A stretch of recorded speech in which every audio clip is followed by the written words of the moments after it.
എല്ലാവർക്കും uncles healthy വേ കുക്കിങ്ങിലേക്ക് സ്വാഗതം. ഇന്ന് ഇലയപ്പം ഉണ്ടാക്കുമ്പോൾ ശ്രദ്ധിക്കേണ്ട ചില കാര്യങ്ങളാണ്. ഇലയിൽ നിന്നും ഇലയപ്പം ഈസിയായിട്ട് ഇളകി വരാനും പരത്തുമ്പോഴും ഒക്കെ ഈസിയായിട്ട് പരത്താനും എല്ലാം.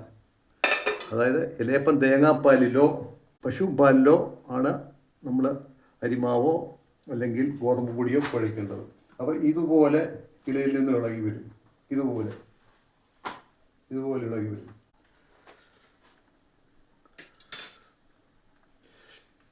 ഇലയപ്പം വെക്കുമ്പോൾ ഇതുപോലെ സ്പൂണോ എന്തെങ്കിലും വെക്കണം. ആവി എല്ലായിടവും കയറാൻ വേണ്ടി ഇതുപോലെ ഇളകി വരും. ഇലയിൽ അല്പം പോലും പറ്റി പിടിക്കില്ല.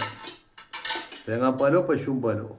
പിന്നെ ഷുഗറുകാർക്ക് നിങ്ങൾ മധുരം വെച്ച് ഇലയപ്പം എടുക്കുമ്പോൾ ഷുഗറുകാർക്ക് വെജിറ്റബിൾ വെച്ച് ഇലയപ്പം എടുക്കാവുന്നതാണ്. അതിന് വെജിറ്റബിൾ നമ്മൾ തോരൻ തയ്യാറാക്കുന്നത് പോലെ, മധുരം വെക്കുന്നത് പോലെ തോരൻ വെച്ച് ചുട്ടെടുക്കാവുന്നതാണ്. ഇലയപ്പം ഇലയിൽ നിളകാതെ പ്രയാസപ്പെടേണ്ട കാര്യമില്ല. ഇങ്ങനെ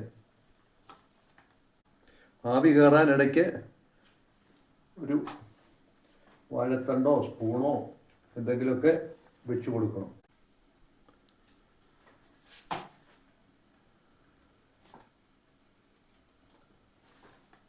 വെജിറ്റബിൾ വെച്ച് ഇതേപോലെ ഇലയപ്പം എടുക്കാം.